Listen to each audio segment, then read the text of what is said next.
Buku ni kalau minat boleh beli kat Shopee. Ramai orang jual. Saya tak jual. Saya ni penulis je. Saya ni memang jenis tak kerti cari duit lah. Yang ramai penulis dia memang cari duit ya. Tapi saya ni tak. Saya memang gaji je. Tapi saya suka menulis lah. Jadi buku ni diterbitkan oleh PTS. Ramai orang jual type sajalah tajuk ni. InsyaAllah kita akan jumpa lah di Shopee. Baru ni pun ada dekat buat Facebook. Okey. Jadi insyaAllah okey. Jadi ini sebagai punca puasa. Sama juga macam kita nak bahaskan isu Syiah semalam. Kita pun dah sentuh dah tentang kedudukan Islam dan perlembagaan kita, pasal 1, 2, 3 merupakan istimewa. Ini semua ni benda-benda yang sangat ditolak lah oleh pihak liberal kan. Memang dia tak setuju sangat-sangat lah sebenarnya memasukkan Islam dalam perlembagaan itu pun bagi mereka adalah satu bentuk diskriminasi kepada agama lain. Sebab dia nakkan satu bentuk kesaksamaan. Dia nak kesaksamaan. Mesti kalau masukkan Islam dalam perlembagaan kena masukkan semua. Tapi sebenarnya liberal ni dia punya akar ideologinya adalah secularism. Jadi kalau ikutkan sekular memang dia tolak teruslah. Dia tak mahu sebenarnya dalam perlembagaan itu ada apa-apa unsur agama sekalipun.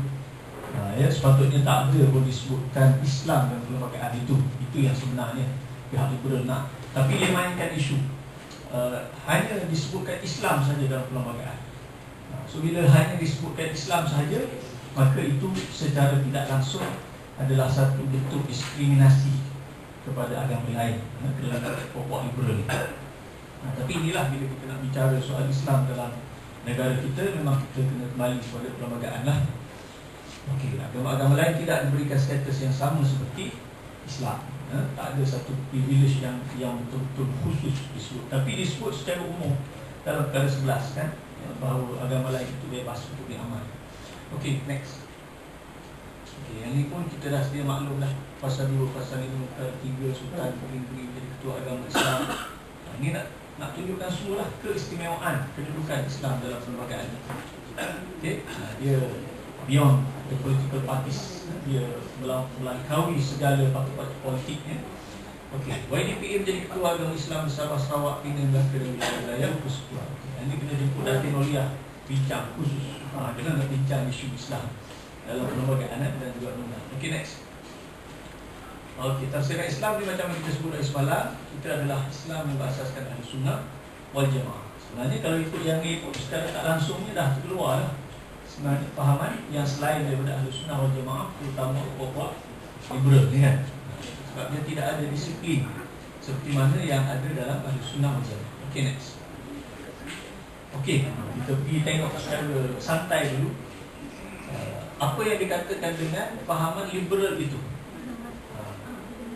Jadi secara mudahnya pahaman liberal ini dia anti halal dan haram. Ini secara simple, secara simplistiknya untuk kita faham liberal ni, selalunya dia tak suka halal haram. Sebab dia nakkan suatu kebebasan.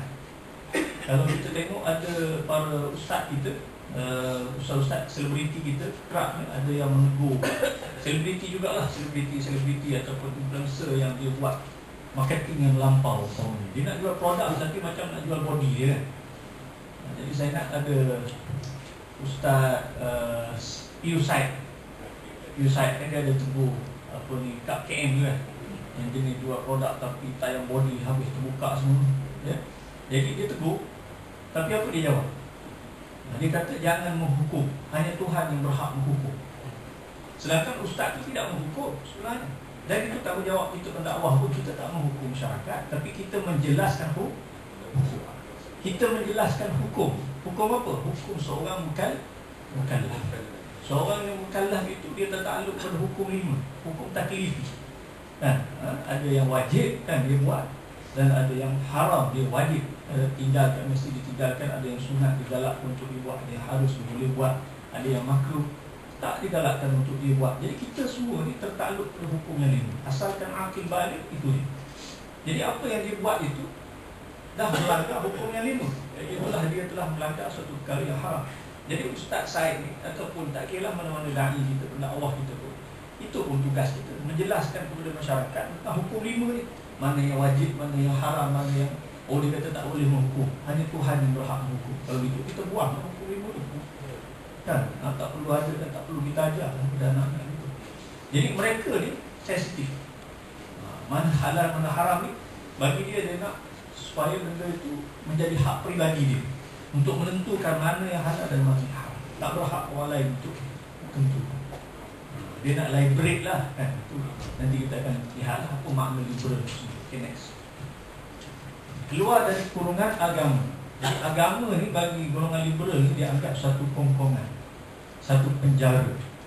Lebih-lebih lagi bila agama itu dituduh oleh pokok liberal ni dikuasai oleh golongan fundamentalis dan juga konservatif. Ya? Dan kalau golongan liberal perempuan ni geng-geng feminis dan yang konon mereka itu nak memperjuangkan hak wanita. Jadi dia kata tak boleh kita pakai tafsiran empat mazhab semua lelaki berkata. Tafsir-tafsir Quran semua lelaki berkata. Mana ada ulama tafsir perempuan. Jadi itu semua bias kepada lelaki, tafsiran-tafsiran itu. So kita tak boleh pakai, kena buang itu. Ataupun kita kena reconstruct balik semua tafsiran itu. Jadi mereka nak keluar daripada kongkongan agama. Agama dianggap suatu yang mengumpul, suatu yang mengikat kaki tangan mereka untuk hidup dengan bebas. Okay, next. Agama itu hal masing-masing. Don't disturb, jangan ganggu dia kan. Dia nak buat apa pun itu adalah hak dia. Itu adalah pilihan dia untuk beragama dengan besi dia. Sebab tu saya selalu sebutkan tentang liberal. Liberal ni dia macam ajaran sesat lain juga. Dia tak tolak Quran. Sebab tu nama kita ni Ahlus Sunnah wal Jamaah. Tu ada orang tanya kenapa golongan yang benar tu tak dinamakan Ahlul Kitab wa Sunnah ataupun Ahlul Quran. Kenapa namanya Ahlus Sunnah wal Jamaah? Quran bukan mana? Kita kena faham. Dalam perbahasan usuluddin ni dia ada perbahasan perbandingan antara Islam dan agama lain. Itu kita buat comparison antara Islam dan Kristian, Islam dan Hindu, Islam dan Buddha dan sebagainya. Tapi di sana ada perbandingan dalaman kita antara yang hak dan yang batil. Itu sebab disebut sebagai teologi Islam ataupun fiqh Islamiyah. Perbahasan tentang ilmu fiqh Islamiyah. Itulah perbahasan antara internal kita sesama Islam. Itu yang Nabi sebut umatku. Nabi kata umatku akan berpecah kepada 73. Satafariqu ummati ala 43 firqah. Nabi kata umatku kata para ulama maksudnya ialah ummatul ijabah. Itulah umat yang dah pun mengucap syahadatu an la ilaha illallah wa anna Muhammad Rasulullah. Memang dah pun Islam. Dan umat yang dah mengaku Islam ini yang kata Rasulullah terpecah pada 73. Satu selamat, 72 sesat. Siapa? Kata para sahabat. Nabi jawab, ada dalam riwayat Nabi kata ma ana alaihi wa ashabi. Apa yang aku dan para sahabatku berada di atas, maksudnya sunnah. Setengah riwayat Nabi jawab al-jamaah. Jadi para ulama combine pengikut sunnah dan jamaah. Jadi apa signifikannya disebut sunnah, tak disebut Al-Quran? Sebab perbahasan dalaman jemaah Islam. Tidak ada seorang Islam pun yang tolak Al-Quran. Yang dia mengaku Islam, dia tolak Al-Quran. Yang ada ialah dia salah tafsirkan Al-Quran. Ataupun dia kata Quran ni sebenarnya tak autentik pun, dia adalah rekaan Nabi Muhammad sahaja. Jadi dia ada tafsiran yang tertentu lah berkenaan dengan Al-Quran. Tapi dia tak tolak Al-Quran itu secara total. Tapi yang masalahnya ialah pada sunnah kan? Jadi bagaimana dia mengamalkan Islam itu. Jadi orang yang mengikut hawa nafsu ini, problem dia ialah dia tak mengikut sunnah dan tak mengikut jamaah orang Islam.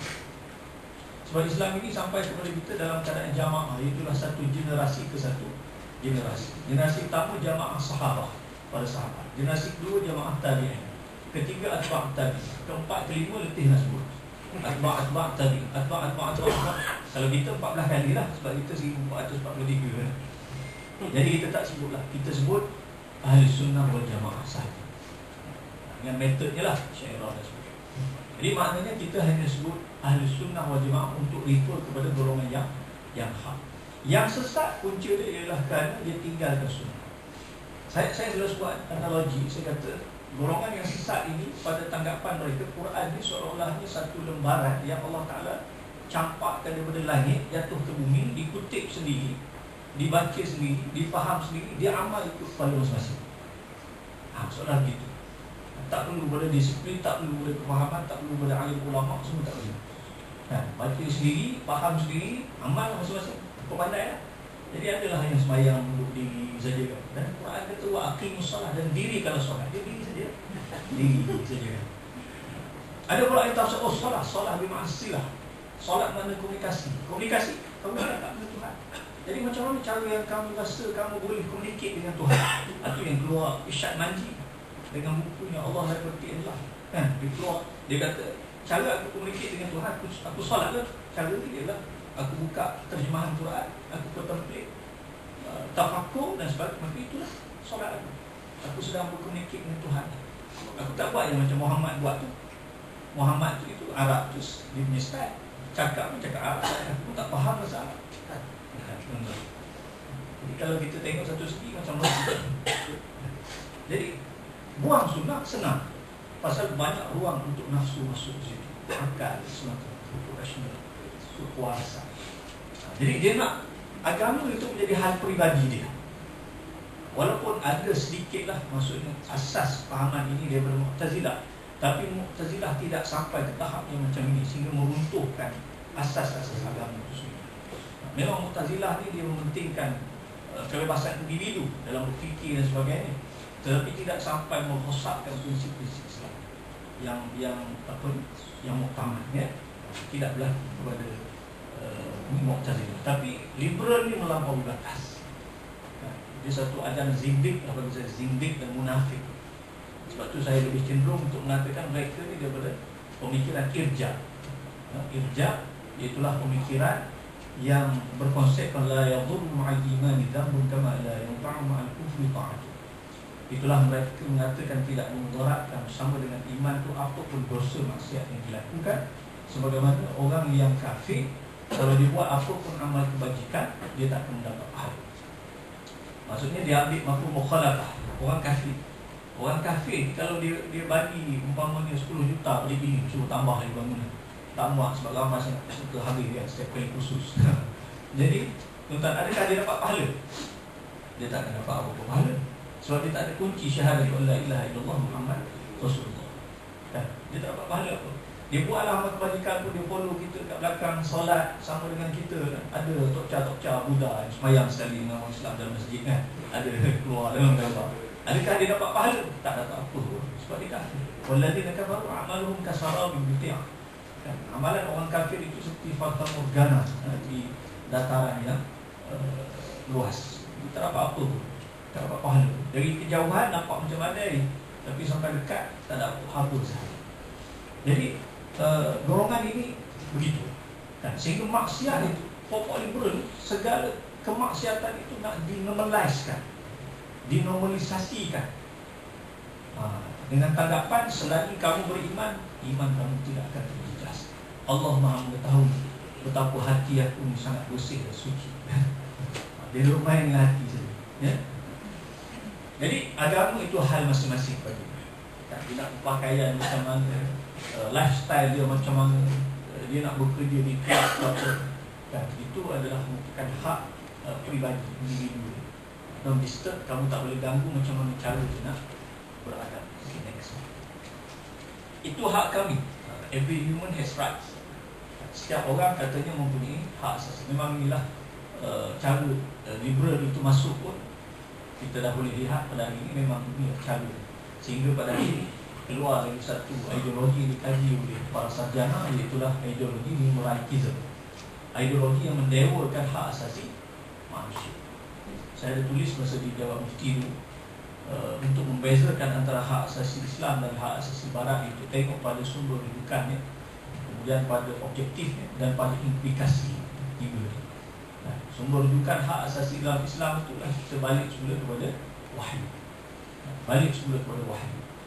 Jadi kita ni Allah Subhanahu Wa Taala telah fitrahkan kita sebagaimana fitrah yang Allah fitrahkan kepada kita, dengan sistem yang Allah Taala telah sediakan. Tak boleh langgar sistem itu. Tapi hak asasi yang di barat ini sumbernya bukan daripada wahyu, sumbernya daripada akal-akalan sahaja, akal manusia sahaja.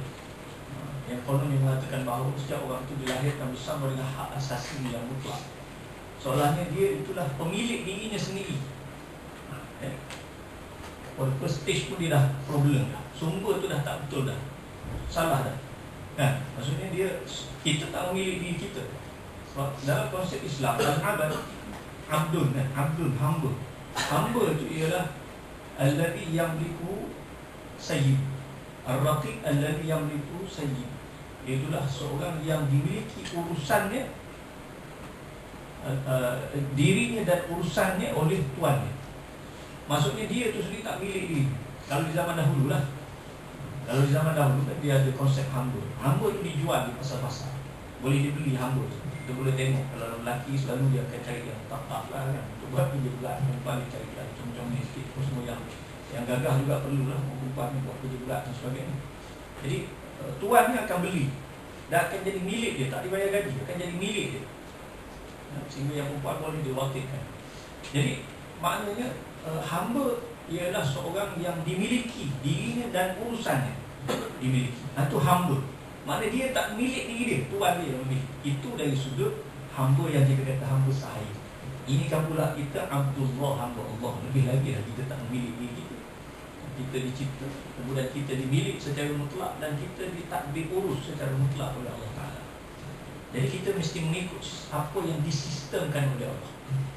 Termasuklah hak asasi kita adalah tertakluk kepada apa yang telah difitrahkan oleh Allah. Maka tak boleh kita kata hak asasi kita ialah nak menukar jantina kita. Allah Ta'ala lahirkan kita lelaki nak pergi tukar siapa? Itu dah menyalahi itu. Tak boleh kita. Tapi barat kata okey, tak ada masalah, kena tukar hak asasi dia sebab dia yang memiliki diri dia sendiri. So the problem dekat situ. Pada sumber rujukan ni, pada objektif dan pada implikasi. Boleh tengok, saya ada tulis dalam Jabat Mufti Wilayah masa saya duduk Mufti dulu lah, hak asasi menurut Islam, macam-macam ya. Okey, ini konon dia mengatakan bahawa setiap orang punya hak asasi. Apa boleh dia nak buat? Seorang perempuan nak tukar jantina jadi lelaki, yang lelaki nak tukar jantina jadi perempuan, ataupun dia tak syok pada orang yang lawan jenis dia syok sesama dia.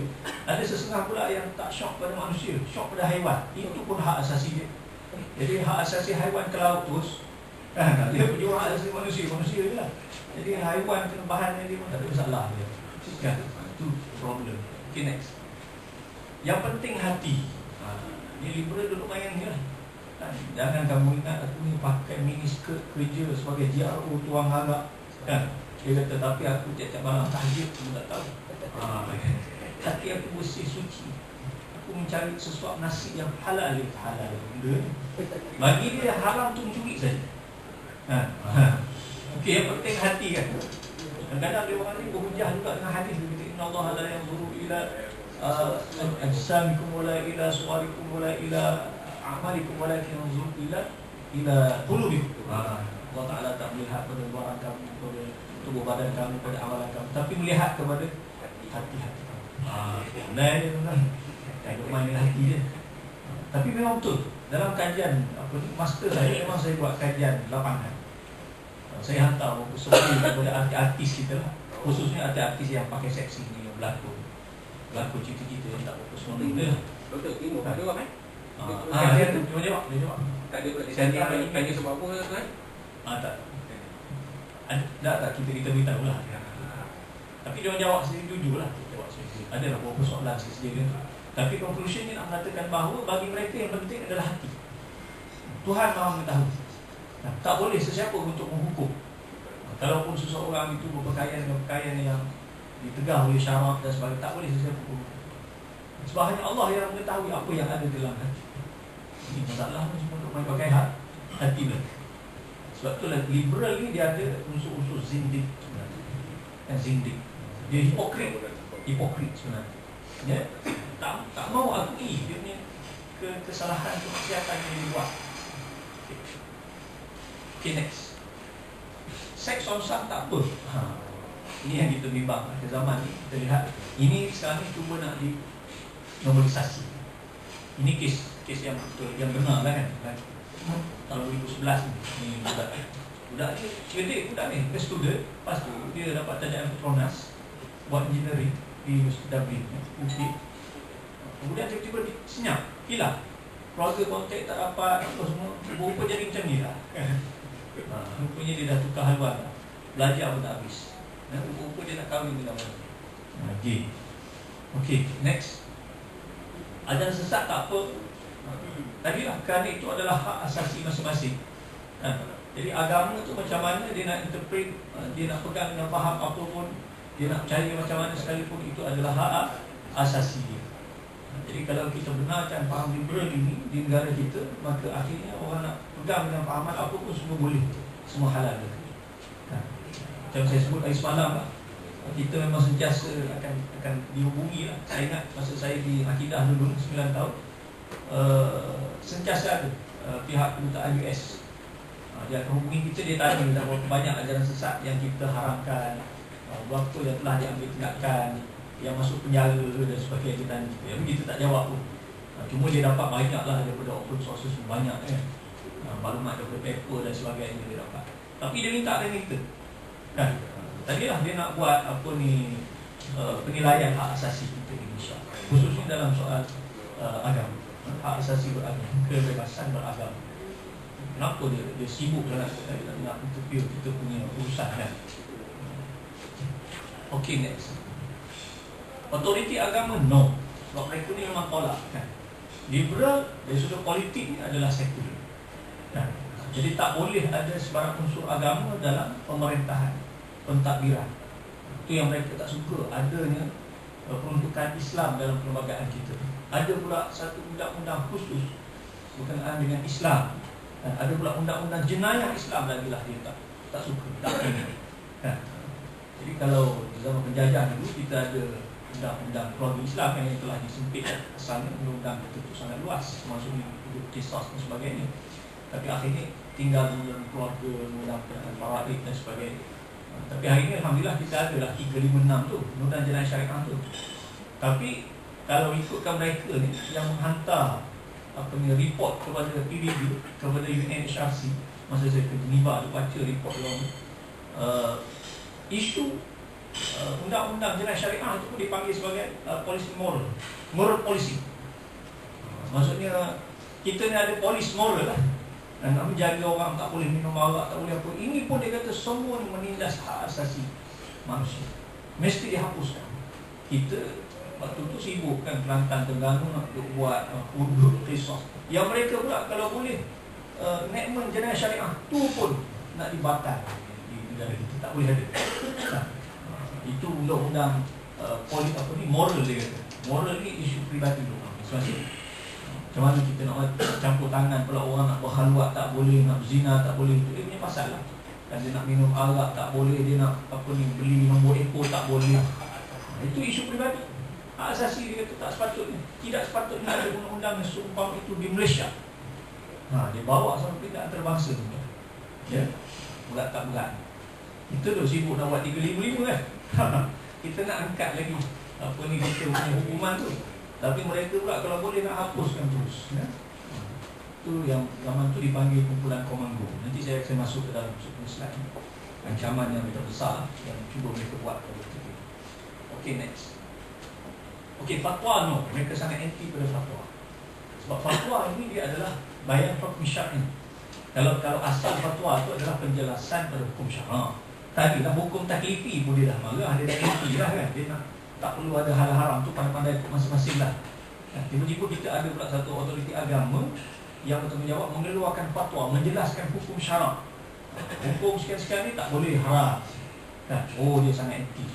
Tak sepatutnya ada satu otoriti yang keluar fatwa pula menjelaskan hukum kan? Dia sangat-sangat anti. Bila-bila lagi dulu kita pernah keluarkan hukum. Hukumnya yang bawah ni kan. Yang bawah ni memang meletup satu Malaysia, yoga. Ini saya buat kajian bersama dengan Profesor Dr. Abdul Fattah Harun, almarhum, dah meninggal lah ya? Dia memang pakar sungguh lah, sebab dia buat divinity degree, PhD dia dalam bidang ketuhanan di di US ya? Memang dia kaji seluruh pak ketuhanan. So dan dia lihat sendiri apa yang berlaku di US ketika mana New Age movement sedang masuk ke Europe ke US dan sebagainya. Itulah gerakan zaman baharu. Waktu ketika orang-orang di US, di Europe pada ketika itu berlaku krisis moral yang sangat dahsyat, tinggalkan agama dan sebagainya.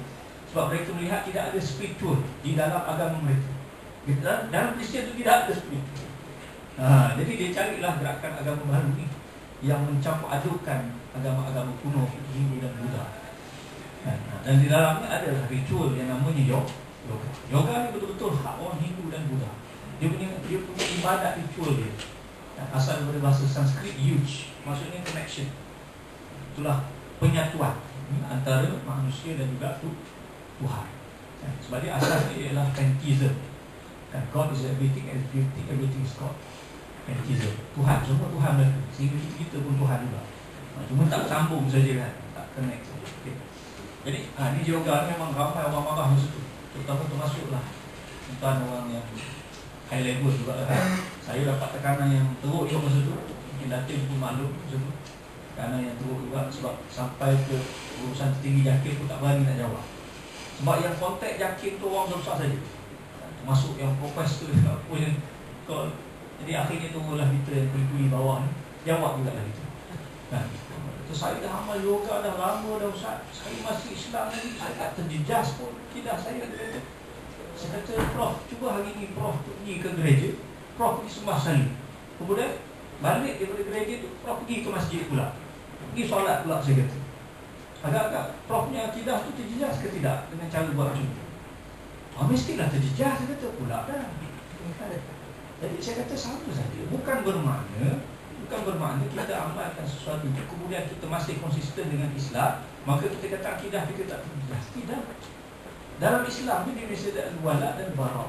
Dia mesti ada kesetiaan kita hanya pada Islam, ketaatan kita hanya pada Islam. Dalam akidah dan ibadah kita tak boleh campur dengan benda yang lain daripada Islam. Kalau dah kita bercampur dengan benda yang lain daripada Islam, kemudian kita klaim kita masih Islam lagi, kita masih solid lagi, bermakna kita dalam keadaan tidak sedar telah jatuh kepada syirik. La in asyrakta la yahbatanna 'amaluka wa la takunanna minal khasirin. Kalau kamu melakukan syirik, gugurlah amalan kamu dan kamu terdiri kalangan orang-orang yang rugi. Dia buat amalan banyak, solat, puasa, zakat semua, tapi dalam masa yang sama duk campur aduk dengan benda-benda yang bercanggah dengan akidah. Tanpa sedar semuanya gugur tak ada pahala di sisi Allah. Itu yang kita tak mahu tu. Jadi benda ni kita kena jelaskan pada masyarakat kita, ya. Fatwa haram rokok ni lama dah sebenarnya, tapi dia macam takut nak keluar. Dah lama dah. Kemudian golput ni Indonesia, itulah tak boleh tak peluang mengundi. Kita di Malaysia ni tak ada lagi fatwa wajib mengundi kan. Di Indonesia ada tak? MUI dia wajibkan mengundi. Bagus juga MUI ni sebenarnya. Kalau nak ikut kat sana 99% orang Islam sahaja sana. Tapi maknanya bagus. Dia wajibkan peluang mengundi. Jadi kat Malaysia ni kita yang 60% rasa tak sampai dah 60%. Tuan-tuan patut ni kena ada juga satu apa. Wajibkan peluang mengundi. Bukan wajib mengundi parti mana, wajib keluar mengundi. Supaya kita dapat apa ni. Sebab saya tengok dekat 40,000 lah. Pengalaman saya dulu di Jawa Timbalan ni kan. Saya ada keluar macam cerita keluar. Okey next. Ya, kalau nak PMP. PMP. Tapi itulah fatwa saya wajib keluar mengundi. Okey next.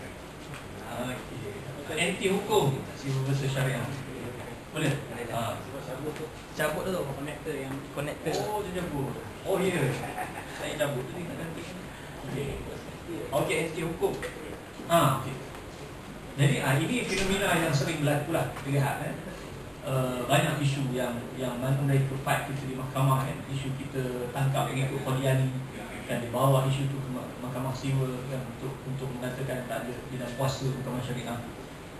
Banyaklah isu-isu yang seumpama ini yang berbangkit pada takhir. Jadi ini pun salah satu daripada kesempatan yang mereka gunakan. Macam doktor tanya sikit, macam kes yang baru ni Amirah. Didakwa di mahkamah sivil. Kemudian ditangkap semula dia bawa ke mahkamah syariah. Mahkamah syariah tak charge dia kan. katakanlah kalau dengan Muhasibin itu dia terlepas daripada hukuman, maksudnya dengan lawyer yang pandai ini adalah sekali dia tak bersalah. Jadi macam mana kita nak counter benda ni supaya tak nampak. Jadi puak-puak ni akan anggap tak apa, kalau kita buat apa-apa pun nanti at the end kita akan terlepas juga. Kita takkan dianggap menghina atau misal dan sebagainya. Jadi macam mana tu? Saudara Datin pernah jawab kan? Datin dia punya ni bidang. Tak lagi dari segi konsep liberal tadi lah, macam mana kita nak counter. Maksudnya nak mendengar kepada masyarakat tentang bahagia. Dia isu dia ada isu perundangan di situ kan. Dia panggil apa? Double jeopardy. Maksudnya tak boleh kita charge dia atas kesalahan yang sama. Dua charge atas satu kesalahan yang sama. Itu yang masalah dia. Terpaksa ditarik balik. Tapi kalau anda kata dia terlepas di mahkamah sivil nanti, rasanya boleh je kan. Kemudian pula kita di mahkamah syariah untuk ambil balik. Boleh insyaAllah.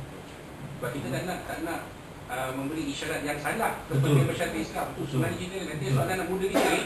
Oh tak apa, kalau kita buat ni tak ada masalah. Kalau kita mahkamah sivil charge pun kita, lawyer kita boleh, dia kan ada lawyers for liberty kan. So kita akan lepas. So nanti benda ni dia akan jadi presiden kepada yang akan datang. Itu yang kita nak. Itu yang kalau boleh diterangkan macam mana cara nak counter. Bukan dari segi perundangan, sebab kita ada pakar. Dari segi pemikiran, segi penerangan, pendidikan tu macam mana tu nak cerita. Itu yang kena cerita tu orang undang jugalah. Sebab dia macam mana kena teknikal ni adalah dia sudut undang. Saya sendiri pun secara peribadi tak setuju juga sebenarnya. Kalau boleh, dia cuba try lah di mahkamah. Kita tak faham undang kan. Sebab kita nak menampakkan bahawa kedudukan mahkamah syariah kita tu sama tinggi dengan mahkamah sivil kan. Itu yang. Tapi lah bila timbul isu ni memang adalah cakap-cakap di luar tu yang mengatakan soalan ni kita ni macam tak serius kan, untuk mengambil tindakan serah pada mahkamah sivil. Yang tak tahan dia boleh, contoh dia boleh kumpul 40,000 tu, mana datang duit tu tak tahu 40,000 tu boleh kumpul. So sebenarnya macam ada satu gerakan di belakang benda ni. Itu memang tak lagu lagi lah. Kalau gerakan di belakang tu tak lagu lagi. Mereka ni ada banyak sebenarnya funder dia kan. Kalau daripada luar negara dia ada Asian Foundation, dia ada Conrad Learning Foundation, dia ada Amnesty International, banyak. Kalau setakat isu-isu ni yang diangkat menjadi kononnya sebagai isu hak asasi untuk mempertahankan golongan yang minoriti yang ditindas, golongan marginalized dan sebagainya, dia akan keluar je fund tu, tak ada masalah. Klik mata dia akan dapat, lebih pada tu dia dapat. Dan guaman pun cuma je, dia tak payah bayar apa pun.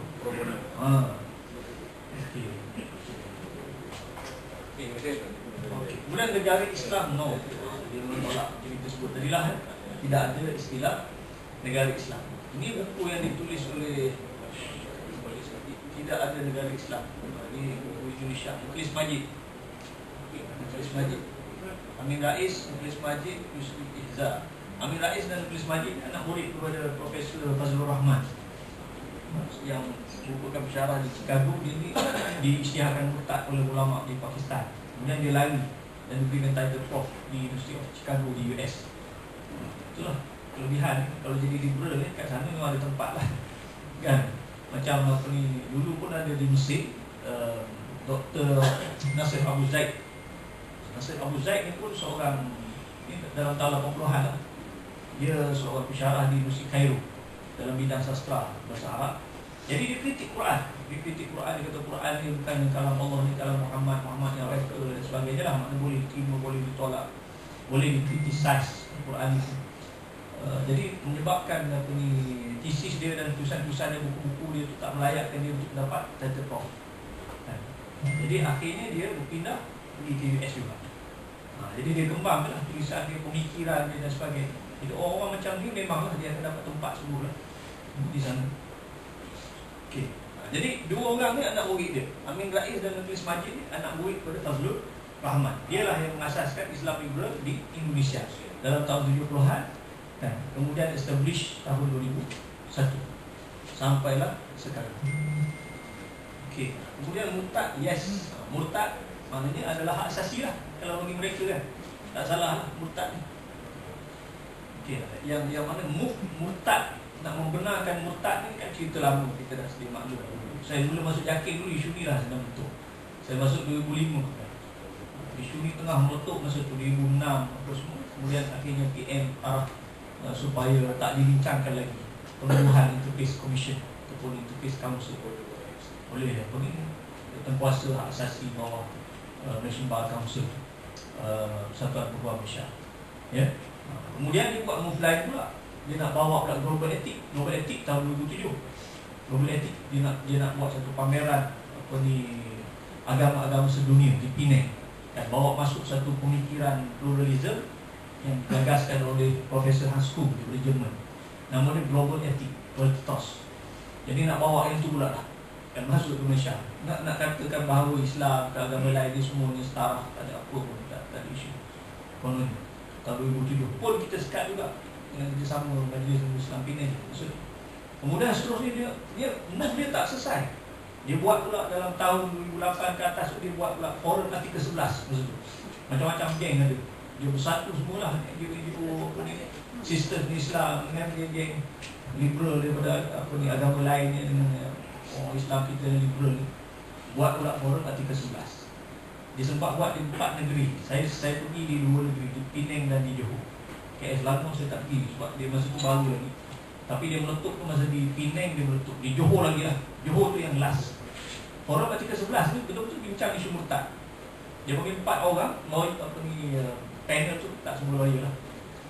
Tapi antara ni lawyer lah. Malik Imtiaz Sarwar, ni dah kenal ni.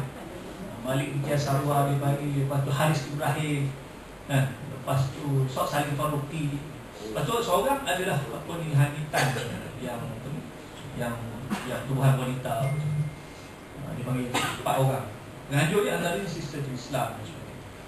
Saya pergi menyelinap masuk. Masa tu dia buat demo test selesa JP. Saya masuk sekali dengan geng-geng dia. Orang sistem Islam duk sambut saya. Dia tak kenal dia kan. Masa tu pakai macam rock sikit lah kan. Jadi pergi naik. Tuan-tuan masa tu polis dah blok lah. Jalan ke hotel tu semua dah blok. Sebab NGO waktu tu, NGO-nya, kemudian pemuda PAS, pemuda UMNO waktu tu bersatu.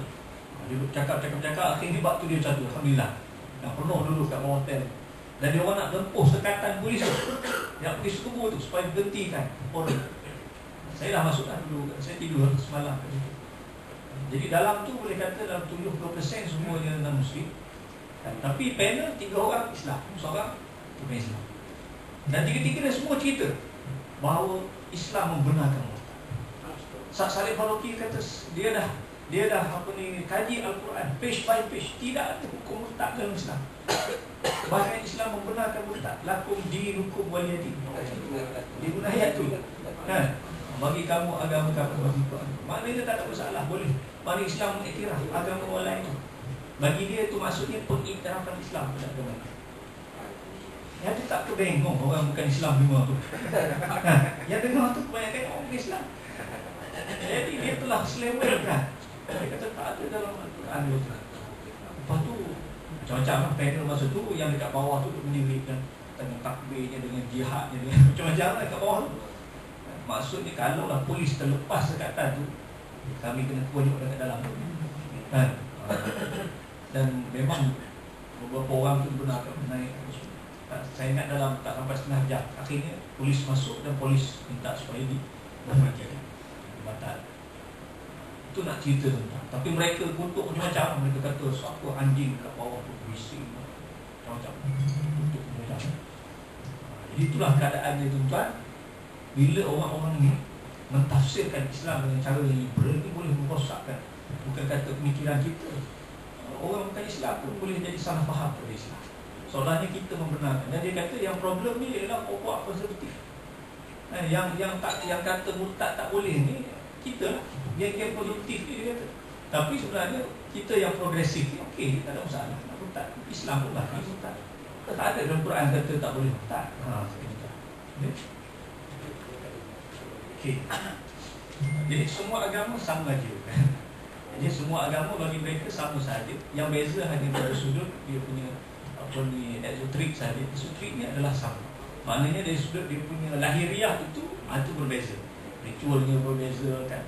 Tempat ibadatnya berbeza, dia punya tokoh agamanya berbeza, yang ni patri, yang ni tokcah, yang ni rabai, yang ni imam, berbeza. Tapi dari sudut dia punya batiniahnya adalah sama. Semua akan menuju kepada Tuhan yang sama, kata mereka. Ini yang kita katakan sebagai religious pluralism. Kita terima religious plurality, tak ada masalah.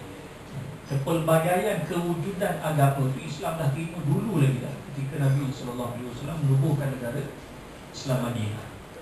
Kita tak bunuh orang Yahudi semua sekali. Ada je dengan kita, tak ada masalah pun. Ya. Jadi maknanya mereka telah bawa satu faham yang sangat menyesatkan, itulah menyamaratakan semua orang. Dan faham ini sebenarnya bukan merosakkan Islam sahaja, tapi merosakkan agama lain. Sebab agama ni dah tak ada eksklusiviti. Dia dah menjadi terlampau inklusif. Kalau di Indonesia melalui jaringan Islam liberal, dia kata semua kita ni adalah Muslim. Semua kita Muslim. Cuma ada Muslim yang eksklusif, ada Muslim yang inklusif. Yang eksklusif tu ialah Muslim yang mengucapkan kalimah syahadah, yang terima rukun iman, rukun Islam, itu Muslim eksklusif. Tapi yang inklusif tu ialah mana-mana yang menyerah kepada Tuhan, iaitulah yang beragama. Kan Muslim itu kan asal daripada kalimah aslama, Islam. Itulah penyerahan diri kepada Tuhan. Jadi asalkan dia beragama, maknanya dia menyerah pada Tuhan. Jadi dia pun Muslim juga, tapi Muslim yang inklusif. Kan? Maknanya Yahudi, Hindu, Buddha itu semua Muslim lah. Jadi tadi isu lah. Kalau nak tukar agama, okey lah, semua Muslim lah kira. Itu berlaku di Indonesia. Itu yang masalah dia. Kalau Cak Noor tadi tu, dia baca Bismillah, Bismillahirrahmanirrahim, Tuhan sekalian agama. Itu Cak Noor. Yalah, dia ikut dia punya Tok Guru dia lah, Rasulullah Rahman.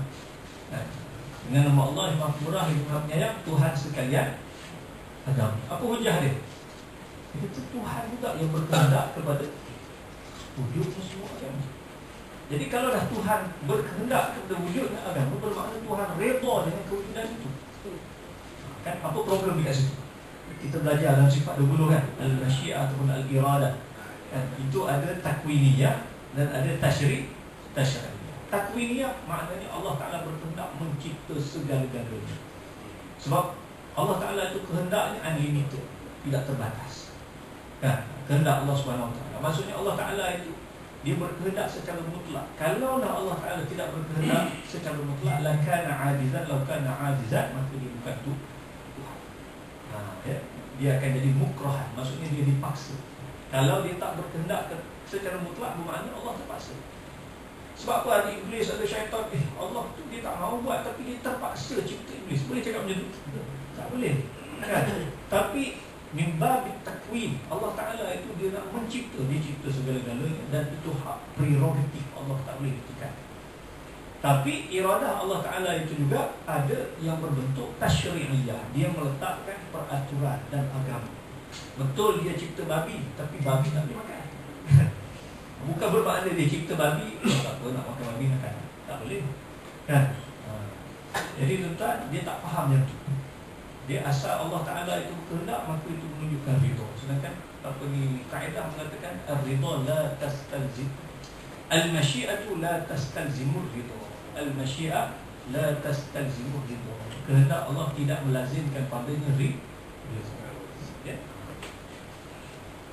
Jadi ini perlu Islam hanya di Makkah. Jadi Islam akhirnya tinggal dalam Makkah saja. Kalau betul lah orang tu dia faham liberal, memang akhirnya Islam jadi di Makkah sajalah. Dan saya yakin ala nas zaman la yabqa min al-Islam illa ismuhu wa la yabqa min al-Quran illa rasul. Akan datang pada satu masa nanti tidak tinggal Islam kecuali nama sahaja. Tinggal nama. Tapi inilah nama dia iblis. Saya tengok kita ni, dia liberal, dia satu je benda yang dia anti sana. Yang saya tengok, yang saya jumpa lah, dia yang liberal apa semua, satu je. Benda haram yang dia sangat anti, insyaAllah dia tak akan buat. Rasa-rasanya apa? Betul Ustaz, babi. Sebab tu kita kena fikir macam mana kita nak membabikan semua benda yang haram. Sungguh. Dia riba, dia tak heran.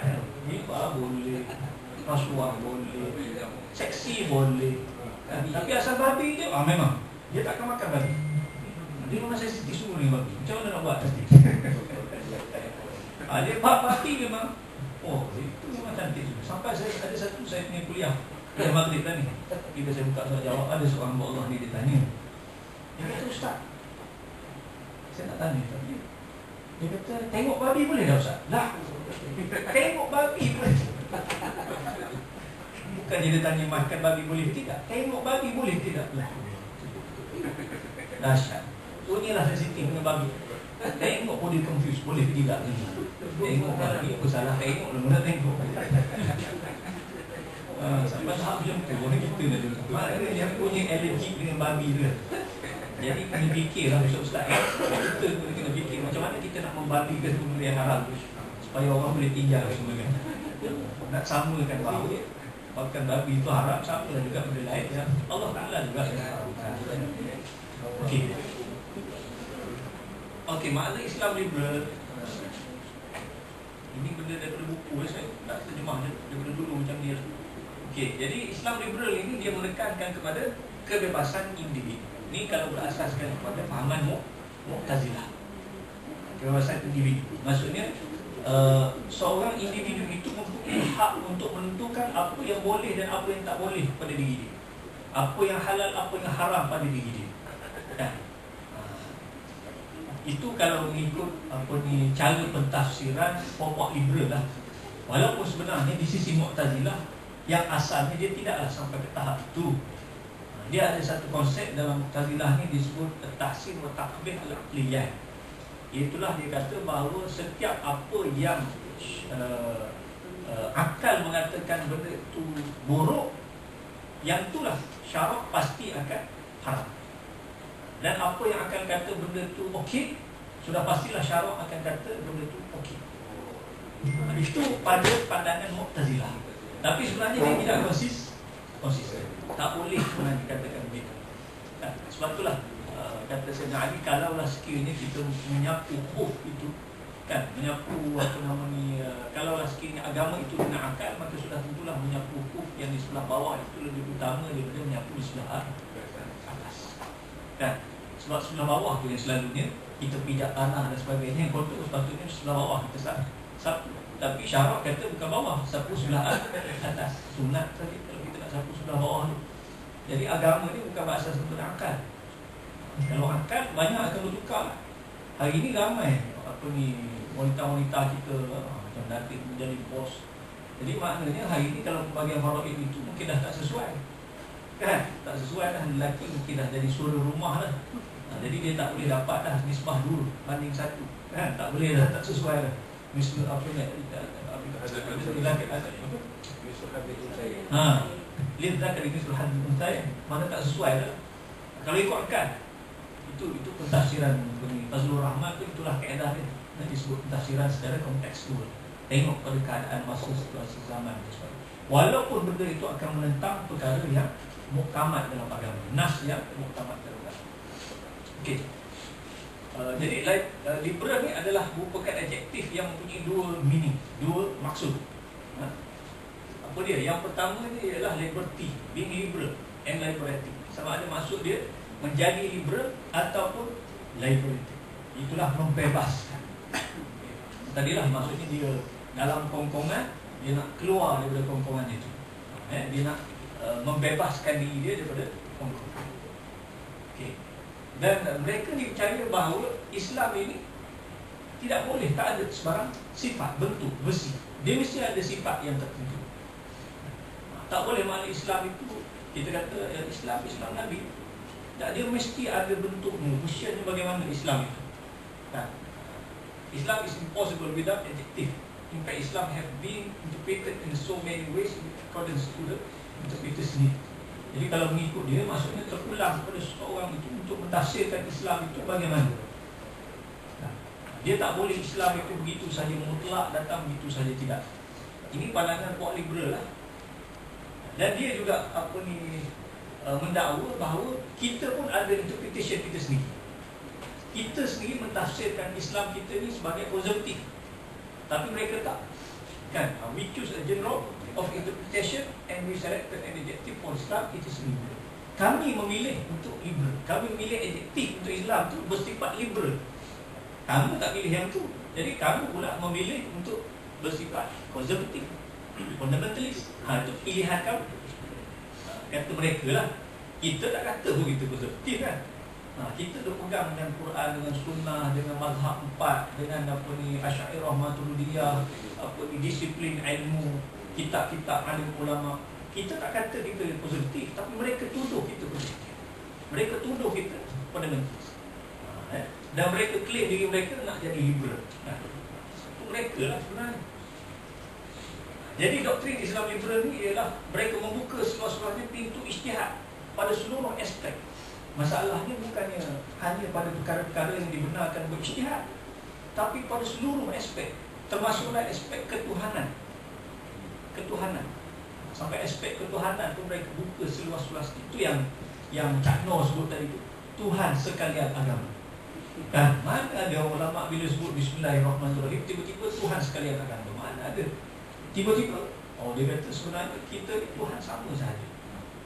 Kita kena pecahkan pemikiran umat Islam yang mengatakan Islam sahaja yang memiliki Tuhan yang hak, yang benar. Tapi sebenarnya Tuhan-Tuhan yang lain, agama lain pun sama juga, menuju kepada Tuhan yang sama yang kita semua. Dia nak membuka sesuatu pintu ijtihad. Masalah pembudayaan, masalah ibadat pun mereka nak buka sesuatu. Maknanya kalau sebelum ni kita sallu kama ra'aitumuni usolli, kita solat hanya bagaimana yang kita lihat Nabi solat. Tapi hari ini mereka kata tak semestinya macam Nabi solat. Nabi solat tu di belakang dia bangsa Arab, maka Nabi baca bahasa Arab. Dan kalau kita solat di belakang kita orang Indonesia, bacalah bahasa Indonesia. Sebab tu di Indonesia tu Bapak Jin mengatakan boleh solat dalam bahasa lain. Boleh, tak kira kalau bahasa Jawa lah. Boleh dia. Sebab apa? Sebab kalau dah bahasa Arab juga tak faham. Jadi kalau tak faham macam mana nak komunikasi dengan Tuhan? Tak faham. Logik tak? Logik? Logik kan? Bahaya tu Ustaz. Memang dia kena logik lah. Kan? Memang dia kena logik lah. Jadi itu yang masalah dia. Inilah tanggungjawab kita nak jawab balik ya. Kan Nabi kata sallu kama ra'aitumuni usolli. Kamu solat kena ikut bagaimana kamu solat. Jadi dia buka balik pintu ijtihad itu seluruhnya, walaupun pada perkara yang telah muktamad, yang telah ijma'. Sebab tu liberal memang dia tolak ijma'. Bukan saja liberal lah, kumpulan-kumpulan sesat lain pun semua habis boleh tolak ijma' kan. Dia nak rungkai semua. Muamalat ni okey sikit lah. Muamalat ni memang kita ada pintu ijtihad yang luas, tapi mesti ada disiplin. Kemudian dia menekankan kepada roh ethical religious spirit ni, itulah roh etika keagamaan. Bukannya kepada not the literal meaning of the text. Contohnya kita kata dalam Quran kita ada hukum hudud, kita ada hukum qisas umpamanya. Jadi mereka kata yang penting itu bukan hukuman hudud dan qisas itu. Yang penting itu spiritnya ialah keadilan dalam menghukum.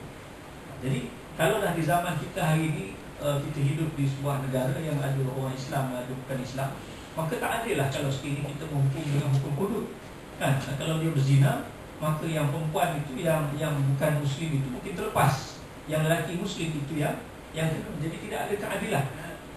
Jadi nak adil macam mana? Jangan hukum dengan hukum hudud, hukum lain. Mana mereka mengambil hanya spiritnya sahaja, tapi bukan the literal of text tadi itu. Itu dia tak ambil, dia tolak tu teks tersebut. Walaupun teks dengan jelas menyebutkan, teks menyebut dengan jelas apa hukum penzina, boleh tak kita tolak? Tak boleh kita tolak, kan? Kemudian the relative open and plural truth. Jadi ini yang kita kaitkan dengan faham pluralism agama tadi. Ya? Memang dalam fahaman liberal ini dia ada unsur-unsur faham yang kita sebut sebagai suprastoiyah, sofism. Suprastoiyah ni satu faham falsafah klasik Yunani lah, yang mana dia berpegang kepada tidak ada seorang pun yang boleh mencapai pada hakikat kebenaran. Tidak ada.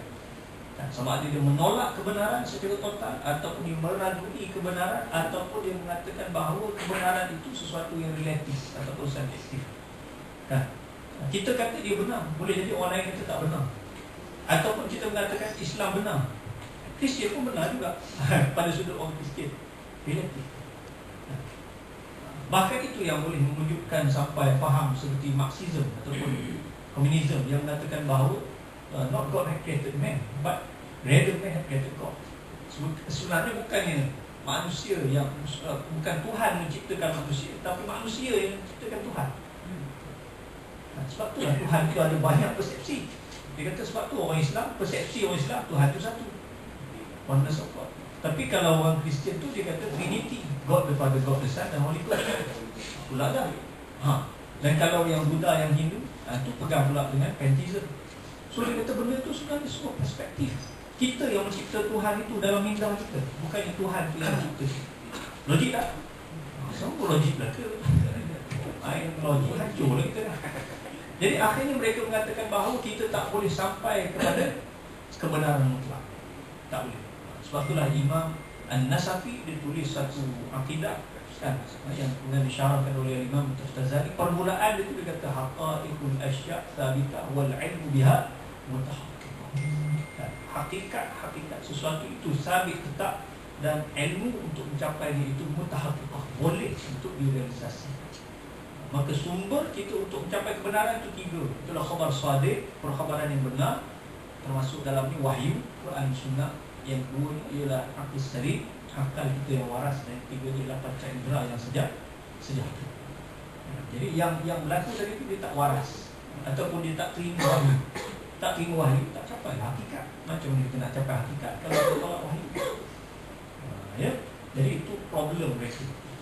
Jadi mereka ni dalam faham liberalism ni, dia memang terkandung di dalamnya faham pluralism. Ya? Relative, open dan plural truth. Maksudnya senang cerita kebenaran ada dalam semua agama. Yang relativism tadi, itulah al-indiyah dalam bahasa Arab.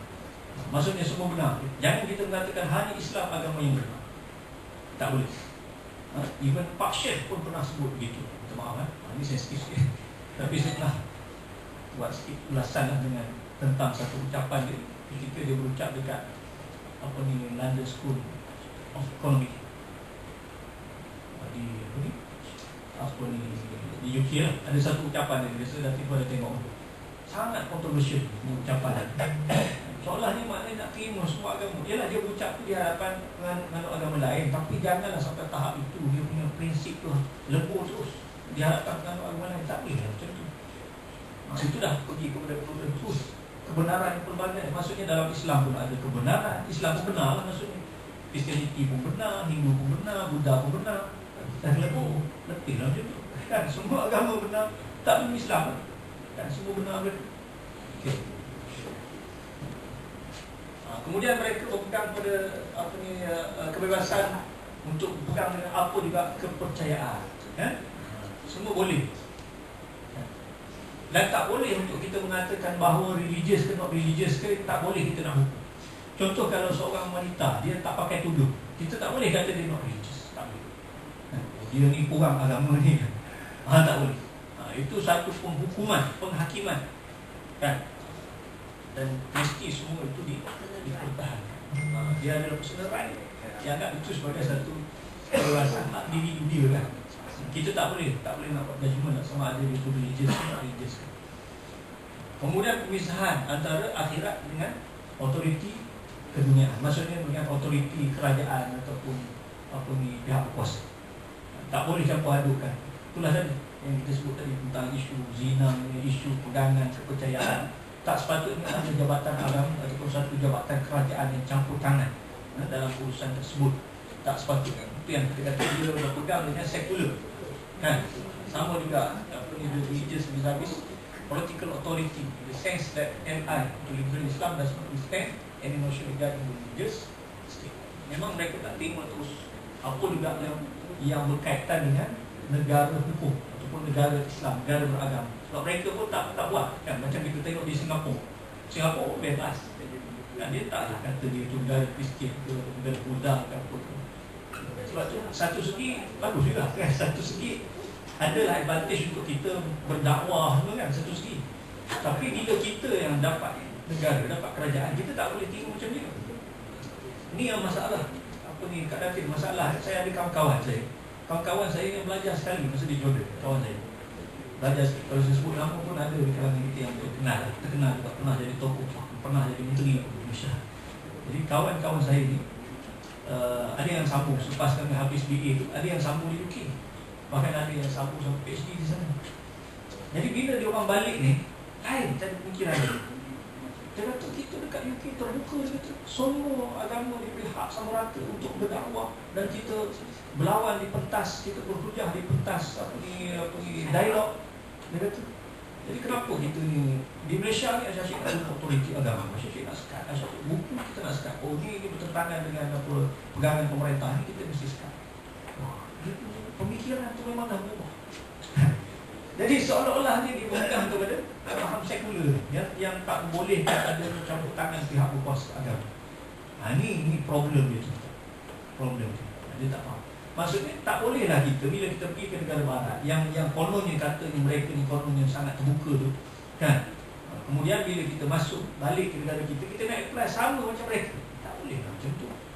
Kalau kita kata Islam itulah yang benar, yang hak, maka sepatutnya Islam itulah yang kita promokan kepada seluruh rakyat kita, yang kita amalkan semua. Kenapa pula kita nak yang Islam kita nak sama rata dengan agama lain? Ini problem kita. Dan ini juga problem orang-orang yang belajar di barat yang mungkin akhirnya terpengaruh dengan cara pemikiran mereka di sana. Dalam satu presentation bertajuk Islam and Liberalism, ini di Indonesia, apa ni, Lutfi Syawkani ini dia salah satu aktivis Islam liberal, jaringan Islam liberal di Indonesia. Dia buat presentation ni dekat Kuala Lumpur. Apa dia kata? Okey, satu dia jelaskan. Ini dia punya slide ni. Apa yang dia jelaskan? Dia sebut tentang liberal Islam ni apa dia? Yang pertama ialah secularization. Itulah sekularisasi negara, ya. Maknanya mestilah politik sebuah negara itu didasari oleh sekular, bukan yang didasari oleh agama dan sebagainya. Kemudian pluralism agama, kemudian kebebasan bersuara, kemudian persamaan gender. Ini memang perjuangan mereka lah. Kemudian the idea of progress, demokrasi, civil liberty, human rights. Ini pun kita tak tolak, kan? Tapi mesti acuan ini berasaskan kepada Islam yang berasaskan. Demokrasi berasaskan Islam. Kebebasan sivil pun kita ada. Kita ada undang-undang sivil, peraturan jalan raya apa semua itu ada berlaku, kan? Human rights, kita pun ada human rights kita, kan? Tahun 93 kita ada human rights kita, yang digagaskan oleh OIC, ya? Yang mereka ni diambil daripada UDHR tu. Itulah deklarasi hak asasi manusia tahun 48. Itu selepas Perang Dunia Pertama, yang dulu tahun 48. Kemudian dibuat pula satu covenant pula, jadi sesuatu yang mengikat lah pula, kan? ICCPR tu. ICCPR itu sebaik kita tak ratify, kita ada beberapa reservation. Sebab kalau ikut ada satu dua item dalam tu sangat bahaya. Antaranya membenarkan murtad. Boleh kalau seorang tu nak pegang apa juga fahaman, pegangan, nak menukar pegangan dia, boleh. Ini ya? Jadi sebab tu kita tak ratify. Kita ratify pun mesti ada dengan beberapa reservation. Okey, challenges. Apa kata Lutfi Syawkani? Apa dia punya cabaran-cabaran dia untuk melebarkan Islam liberal ni? Dia kata dua kumpulan. Kalau di Indonesia, dalam konteks di Indonesia, satu ialah kumpulan radikal. Radikal ni kita pun tak setuju, kan?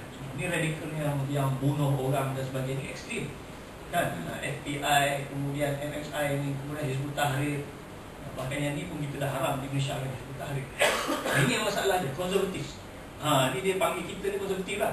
Jadi kalau dalam konteks di Indonesia, mana Majlis Ulama Indonesia ni konservatif. Muhammadiyahnya, kemudian Nahdlatul Ulama ni, semua ni bagi mereka adalah grup konservatif. Muhammadiyah ni kalau di Indonesia ni macam grup Wahabi lah, kan? Nahdlatul Ulama ni traditionalist lah, kan? Majlis Ulama Indonesia ni dia lebih merangkumi semua lah. Jadi ini dianggap oleh puak-puak Islam liberal di sana ni sebagai konservatif. Jadi sekiranya begitu, ini bermakna pegangan Islam di Malaysia pada hari ini merupakan musuh utama golongan liberal kerana mereka menganggap kita di kalangan golongan konservatif. Jadi kita ni mereka anggap konservatif. Kita ni dengan madrasah-madrasah kita, dengan pondok-pondok kita, dengan sistem pengajian Islam kita di masjid surau ni, semua ni mereka anggap sebagai konservatif. Bahkan kita pula ada fatwa pula khusus berkenaan dengan liberal, kan? Dan saya tengok kalau kita perasan ketika Pak Lah dia menggagaskan gagasan Islam Hadari, Sebenarnya tak ada isu Islam Hadawi okey je bagi kita lah.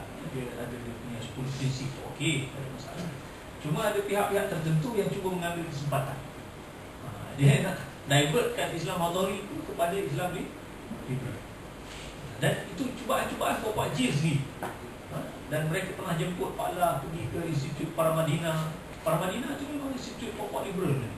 Mereka berikan anugerah kepada Pak La. Cuma ada tulisan daripada rasanya Ulil Absar Abdullah, seorang aktivis J. Mereka mengatakan bahawa Pak La sebenarnya nak buat Islam liberal di Malaysia melalui Islam Hadawi. Tetapi terpaksa buat secara beransur-ansur. Sebab apa? Sebab dia dikelilingi oleh institusi yang konservatif. Disebabkan oleh alim ulama ni, sarjana di Malaysia ni konservatif lah tu. Jadi susah dia nak keluar daripada kepompong konservatif tu susah. Jadi dia buat sikit-sikit dulu. Dia ada tulis. Sebab tu dia orang nobat Pak La ni sebagai salah seorang yang dianggap macam liberal jugalah di Indonesia ni. Sampai Institut Paramadina paling bagi anugerah kepada dia, tak silap ya. Kalau Tun lagi lah, Tun dia ada satu tulisan dia yang sangat sensitif tulisan tu, tapi tak diterbitkan di Malaysia. Diterbitkan dalam satu jurnal di Indonesia juga. Tajuk tulisan dia tu Islam Garis Tengah. Tak silap saya lah tajuk dia.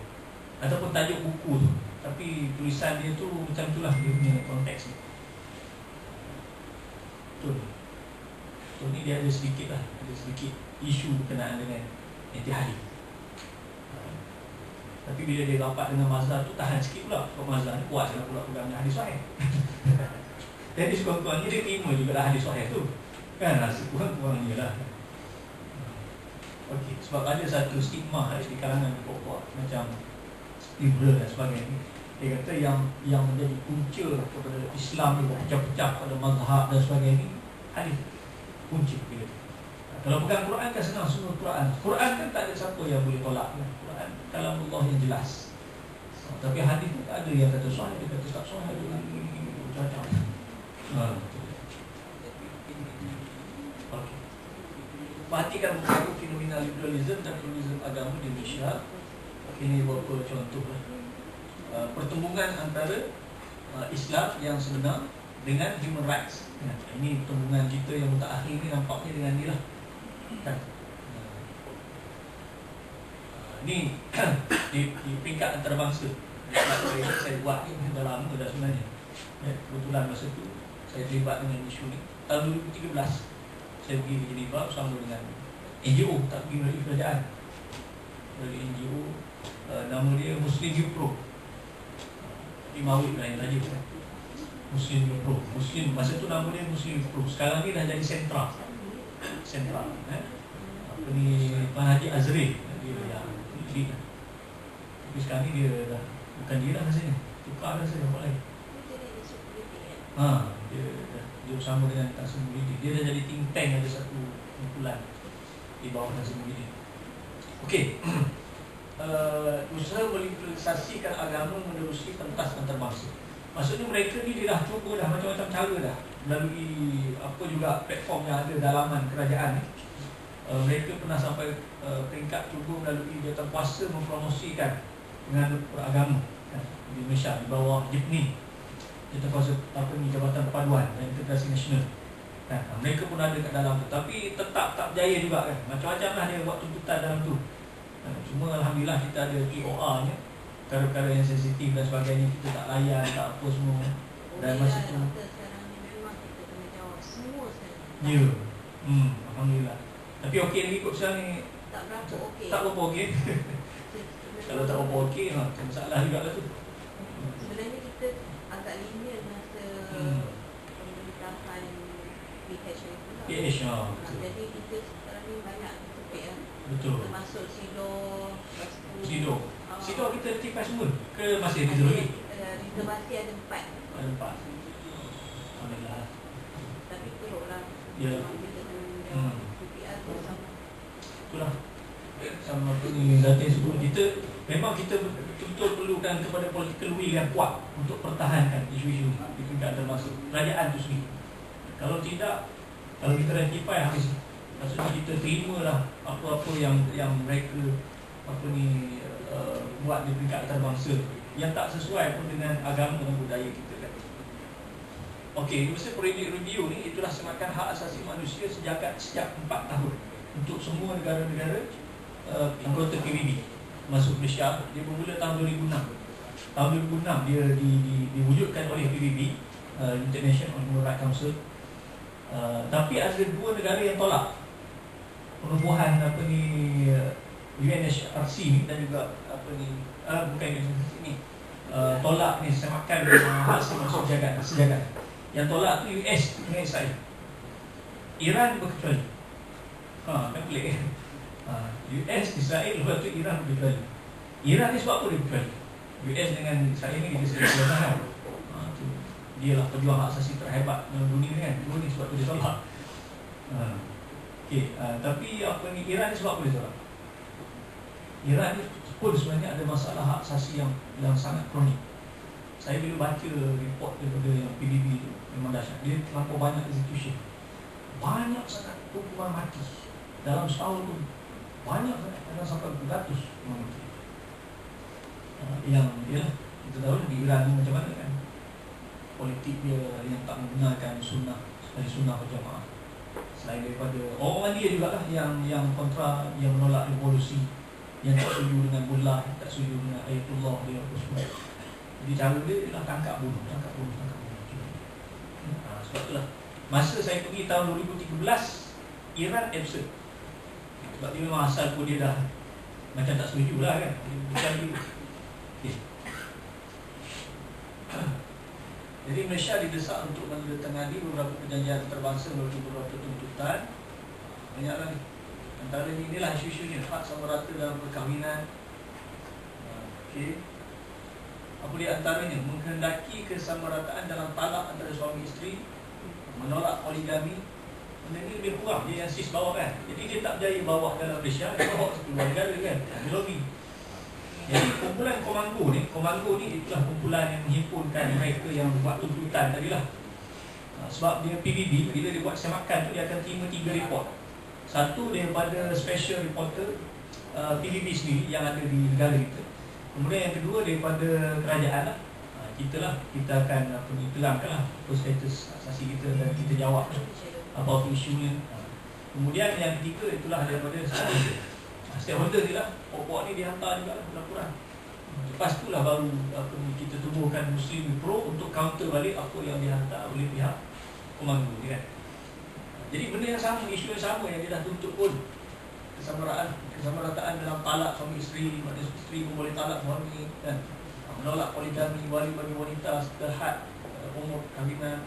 Atas sebab ini kerajaan sentiasa kritik dan tidak bersetuju. Ini yang disebut oleh Ustazah Hatim tadi ya. Ini juga isu yang berkaitan dengan satu kovenant bawah ICCPR. Mereka mendakwa no freedom of religion for Muslims of other obedience in schools is only sex interrupted. So dia kata bahawa kita ni hanya membenarkan ahli sunnah wal jamaah sahaja. Selain daripada ahli sunnah, habis semua dihukumkan sebagai sesat, ditangkap dan sebagainya kan. Jadi bagi dia itu bertentanganlah dengan satu kovenant yang ada di bawah ICCPR. Jadi kalau tengok pada artikel 11 ni, artikel 18 ICCPR ni maknanya setiap orang tu mesti diberikan hak secara sebebas-bebasnya. Dan dia tak pegang apapun pemikiran dia, apapun dia punya kepercayaan dia, apapun dia punya agama dia. Tak kira. Termasuklah kalau dia tu have power to endow religion of belief of his choice of freedom, either individually okay, tak kira. Even kalau dia nak tukar agama ke apa mana, itu adalah hak mutlak. Dia tak boleh untuk di-discard. Jadi memang mereka nak sangatlah yang ni. Maknanya kalau kita rectify yang ni kan, maknanya pasti kita kena tutup tu penjara syariah. Ataupun tak boleh lah kita nak fatwa tulang apa tu. Ataupun kita nak spesifikkan macam yang kita nak buat sekarang ni kan. Nak spesifikkan baru kita mesti pegang dengan ahli sunnah wal jamaah, syairah maturidiah sebenarnya memang tak boleh. Ini hampir kita rectify itu. Hampir kita rectify. Ini memang saya ingat masa tu yang kita fight sungguh ni. Masa tu kita banyak melawan dengan Syiah apa dia ni. Kita artikel 12 kelembagaan. Artikel 1. Ya. Ini sangat bahaya. Kalau kita rectify sangat bahaya. ya. Dia masalah satu juga ni Tazah. Masalah dia, saya nak masuk meeting dengan pihak apa ni Wisma lah. Masalahnya kawan-kawan kita, kawan-kawan di Wisma tu saya tengok kiblat ni agak masalah ni dia perlu ke sebelah sana. Dia perlu kepada kawan ni. Dia kata ini bertentangan dengan PBB punya deklarasi DHR semua. Itu masalah je ni. Sebab kita bermesyuarat bukan sekadar antara agensi-agensi kerajaan. Kita bermesyuarat bersama-sama dengan NGO dalam satu meja kan. Itu yang menjadikan di peringkat kerajaan itu yang cakap dia pendirian. Kita mengumumkan pandangan kita. Tapi pandangan kita menjadi pandangan minoriti lah. Betul. Bahaya. Okey. Jadi itu penting ni tuan-tuan, political will itu sangat penting. Kita kena ada satu kemahuan politik yang betul jelas lah dalam soal kita nak mempertahankan Islam dalam kerajaan sendiri. Kalau tidak, akhirnya hanyut kita ni sebenarnya. Ini penjajahan bentuk baru dalam bentuk antarabangsa. Okey. Konservatif Muslim ideology pattern ability of Muslim to practice their religion and then religious authority dan sebagainya lah. Ini dianggap kita ni sebagai apa ni kumpulan konservatif yang sentiasa menekan kumpulan-kumpulan yang lain, ya, dengan menggunakan kuasa autoriti agama dan sebagainya. Dia macam-macam lah, benda-benda ini sebenarnya dia bersifat domestik. Sebenarnya negara lain tak tahu, tapi Komando ni dia pergi keluar negara ni, dia pergi lobby kan. Contohnya dia pergi perwakilan Jerman, dia pergi ke perwakilan Belanda, dia pergi ke US, dia pergi ke perwakilan UK, pihak yang jenis-jenis anti-Islam. Dia pergi hasut dia orang, siap dia bawa semuanya, maklumat-maklumat dia bawa. Jadi bila kita Time Malaysia untuk disemak tu, jadi bangkitlah. Dan dia orang baca satu-satu. Kita kata macam mana dia punya detail. Semak, Doktor. Kita semak persoalan yang dikemukakan oleh negara-negara berkenaan. Dia dapati word by word tu adalah perkataan daripada NGO. Ya. Mana dia bagi. Itu kata. Dia dah lobby awal dah dan dia dah bagi dah. Termasuk isu hudud kisos yang terselalu tu. Dia kata bagaimana kita boleh membenarkan benda tu dibahaskan dalam dewan sedangkan dia bertentangan atau virus pertentangan perlembagaan persekutuan. Jadi benda tu pun kita dengar terkejut kita. Negara apa masa tu sebenarnya? Nama negara tu pun kita tak kaji dengar. Sierra Leone. Kita pelik dia tu macam tak ada kena-mena dengan kita. Masuk dia sudah hubungan pelaburan ke apa, macam tak ada isu sangat. Dia pun tak ada apa sumbangan pun negara kita. Tapi dia duk bangkit benda tu. Ini hasil daripada lobby yang dibuat oleh pokok Komando. Jadi kita bila kita sedar benda tu, itulah yang ditubuhkan Muslim Pro, Muslim Sentral tu kan. Sekarang ni lebih proper lah. Alhamdulillah, nak tahankan benda ni. Okey. Government promotes variety of religious discrimination syariah promoted convention for Islam. Ini isu takkan ni. Banyaklah dia anggap kita ni discriminatory lah antara isu Islam tu. Kemudian isu 160 pun dia ada bangkit. 160 maknanya Melayu mesti beragama Islam. Jadi dia kata ini suatu penegasan kepada orang Melayu, tak diberikan hak untuk orang Melayu keluar dari Islam. Jadi dia kata tak boleh, word tu tak boleh, kena ubah dalam perlembagaan tu yang mengatakan Melayu mesti seorang beragama Islam. Tak boleh. Ada 160. 153 pun sama juga, ada privilege untuk orang Melayu dan bumi putra. Jadi itu secara tak langsung dah diskriminate pada agama-agama bangsa-bangsa yang lain. Jadi kalau kita ikutlah ICCPR ni ataupun daripada ICET, habis kita akan deliberal dalam Malaysia. Ini tentang publication kita lah, buku-buku yang kita haram dan sebagainya pun mereka bangkitkan juga. Okay. Ini seperti Herald Catholic Weekly itu kan, isu kalimah Allah pun masa tu dia orang bangkitkan isu kalimah Allah. Spesifik ada negara bangkitkan. Buku Allah daripada Ilaf ditulis oleh Syed Manji pun sama. Okey, dan Alhamdulillah kita refuse lah untuk kita recognize ini isu sogi, isu LGBT. Ya, ini boleh kata setiap kali semakan hak asasi manusia yang inilah sentiasa mereka akan bangkitkan. Bila Malaysia nak ratify untuk sogi ni, terima sogi ni, hak pengenalan jantina dan orientasi seksual, termasuklah LGBTIQ.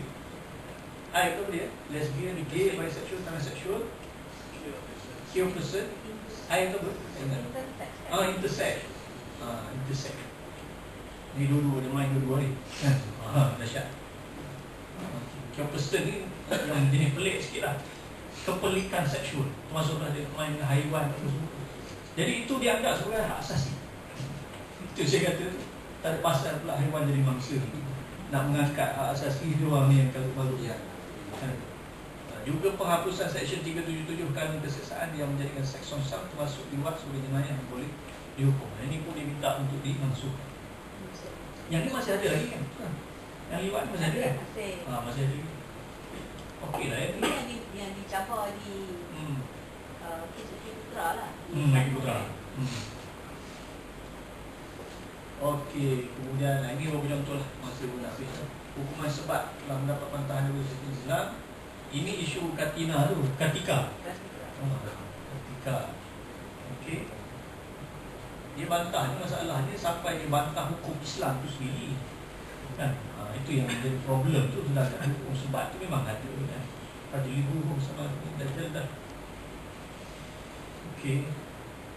Kemudian sistem Islam juga pernah mengadakan kempen memberi kebebasan mutlak kepada wanita terhadap hak tubuh dan seksualiti. Siap sampai buat kempen projek sentuh seksualiti dan tubuh. Mana seorang perempuan tu dia boleh buat apa pun dia nak buat pada tubuh dia. Dia nak botok ke, dia nak besar ke, kecil ke, kan, rambut dia macam mana, itu adalah hak dia, hak asasi dia pada tubuh dia sendiri kan. Tak ada orang lain yang boleh kritik dia. Saya teruskan lah. Okey, ini memorandum sistem Islam tentang undang-undang keluarga Islam. Okey. Ini semua kita sedia maklum lah ni. Mereka memang tolak poligami ni. Okey, ijtihad bukan hukum Allah. Ini cerita lama. Seorang jabat. Tak ada dah, seorang jabat dah diam. Hidup ke? Kita dah mati dah tadi. Ada lagi. Ada lagi? Main dalam Facebook. Oh, ada lagi? Ada lagi. Dia tulis dalam Facebook. Dia pindah ke Thailand? Thailand. Oh. Dia buat rumah di sana. Dia lepas ada tu lah madrasah. Datuk Ada Zam. madrasah, ada satu madrasah. Oh. Madrasah untuk orang tua mengaji. Oh, bagus lah. Tapi dia ajar apa tu? Dia ajar pelik-pelik. Okey. Dia macam-macam lah kan. Ini tentang masalah ijtihad. Okey, ini Indonesia, uji Indonesia. Tikai tentang jilbab. Okey.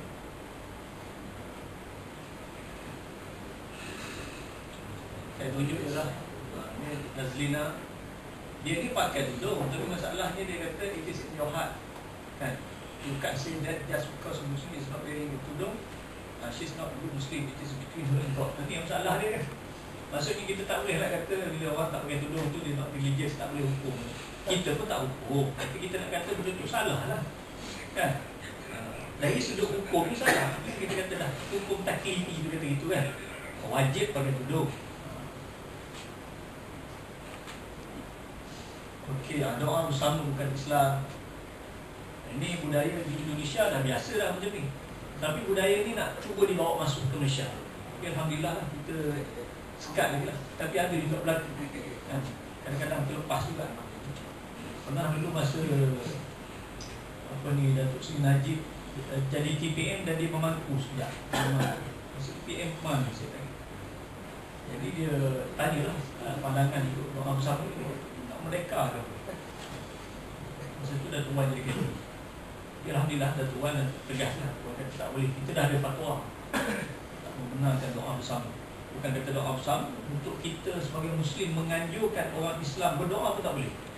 Kita nak kata contohnya jadi kita menjemput semua orang Islam juga yang bukan Islam untuk sama-sama berdoa, itu pun tak boleh. Kalau kita maksudnya kita sebut untuk dia bersama-sama berdoa dengan kita, seolah-olahnya kita juga berkira ibadat dia. Sebab doa itu kan ibadat kan. Kongsi raya kan. Kita pernah ada fatwa ni. Okey, ini yang saya sebut tadi, Prof ni Yuyu ni, Profesor Undang ITM. Okey. Ini yang saya pergi ke JB kan, ketika forum ke-11. Okey, ini buku Irsyad Manji yang diterjemahkan dalam bahasa Melayu. Buku Irsyad Manji. Manji ni dia mulanya dia buat di Indonesia. Jadi bila kita dapat maklumat dia sedang buat roadshow di Indonesia, kita tulis surat ke immigration, beritahu bahawa minta untuk dia di NTL kan. Maksudnya kalau dia landing kat Malaysia, hantar dia balik terus. Sebab dia dah buat macam-macam kat Indonesia tu. Orang Indonesia dah demonstrasi dah macam-macam lah. Tapi tak ada respon yang baik waktu itu. Kan? Dia kata, oh ini isu agama kami tak campur. Ni masalah kita memang dia isu agama, tetapi masalahnya kita tak ada kuasa nak halau dia keluar. Jadi akhirnya dia masuk. Dia masuk. Buku dia ni diterjemahkan oleh anak Zaid Ibrahim punya tu. Saya terlibat sebagai saksi pakar di mahkamah waktu buku ni dicas di mahkamah. Okey. Membawa ideologi pluralisme agama. Okey. Menolak agama dalam pemerintahan negara. Ini poin-poin yang ada dalam buku Irsyad Manji tadi. Memang sangat bahaya. Irsyad Manji ni dia seorang lesbi. Seorang lesbian dan dia sangat anti Nabi Muhammad. Macam-macam dia kata Nabi Muhammad dalam ni. Mempertahankan hak sesiul sonsa. Okay. Sebab dia sendiri pun lesbian ni. Kemudian merekayasa cara solat sendiri yang saya sebut tadi tu. Tengok kononnya dia dialog lah dengan seorang ni. Kemudian dia kata, saya 10, 12, kadang-kadang 15 kali dia sembahyang. Ada orang tanya dia sembahyang macam mana kan? Jadi cara dia sembahyang macam tu lah. Dia masuk library dia buka terjemahan Quran tu. Itulah sembahyang dia kan. Dia tafakur, dia baca Quran, itulah solat. Jadi solat dia lagi banyak daripada kita lah. Itu 10, 12, kadang-kadang 15 kali.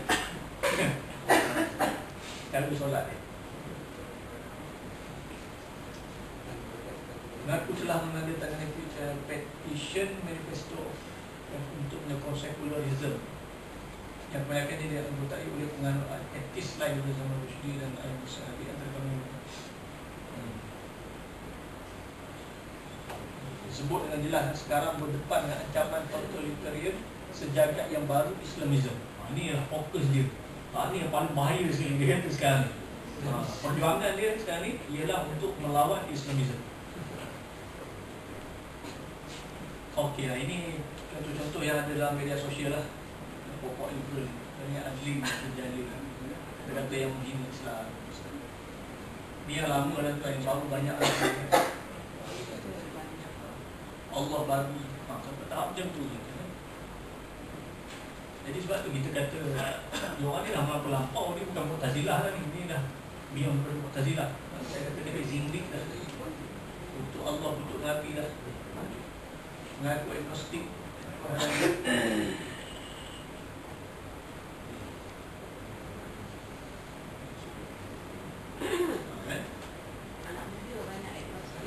Agnostik ni banyak problem. Satu faham yang meragukan semua sekali. Benar tak boleh dicapai, tapi semua boleh dipersoal, boleh dibuktikan. Agnostik, Allah adriyah. Senang jadi faham agnostik ni. Dia nak cakap pasal apa semua boleh. Pasal Tuhan, pasal Nabi, pasal Quran kan? Best Ali ni satu lagi. Ni belajar Usuluddin ni dekat apa ni quiz oleh Universiti Islam Selangor tu. Tapi tak habis lah. Tak habis. Lepas tu ada subjek tak lulus apa. Dia orang cerita lah kawan-kawan saya tadi. Mendoakan orang kafir. Rest in peace kapal. Jika aku Tuhan, aku masukkan kau ke dalam syurga dan rejam seperti Nordin dalam neraka. Seperti Nordin kan masuk tukang kuat kan, sama NGO lawan dia semua. Okey, ini isu pada ni. Okey. Asyah Abdul Jalil, dia pun terkenal juga. Ini pakai tudung ni kan, kita tahu kan. Tapi subhanallah, macam-macam isu dia ni. Dia ni sebelum jadi lawyer tak terus kan, lepas jadi lawyer lah. Jadi lawyer, dia tak. Dia kata dia lawyer jenayah. Dia tak lawyer sebab dia tak champion pun. Tak tahu tak. Nampak dia tulis kes-kes yang dia handle. Tak tahu. Champion ke dia? Macam tak champion. Ya. Oh, tak tahu. Okey lah. Banyak lagi lah ya.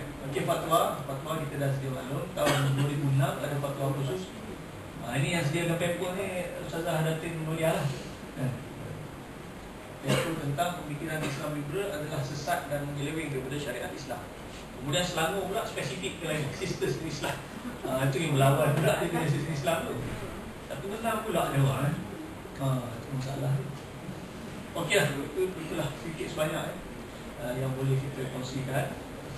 Apa nama ni, ada lagi beberapa minit ni. Kalau ada apa-apa kita nak bincang ke apa ke, boleh lah. Kalau tak, kita tutup je. Allah Ta'ala alam. Jadi maknanya menjadi satu tanggungjawab lah kita dalam masyarakat ni, untuk kita jelaskan isu liberalism agama ni, kita bimbing orang-orang yang ada di sekeliling kita ni supaya tak terpengaruh dengan mereka. Kalau nak baca buku saya ni, boleh dapatkan lah. Dalam buku ni saya syarahkan tentang irja'. Sebab kalau kita faham betul pegangan irja' ni, dia memang ada kait yang sangat rapat dengan faham liberal. Sebab liberal ini dengan kata lain dia adalah satu faham yang bersifat ibahiyah. Itulah menghalalkan segala sesuatu. Menghalalkan segala sesuatu tapi dengan niat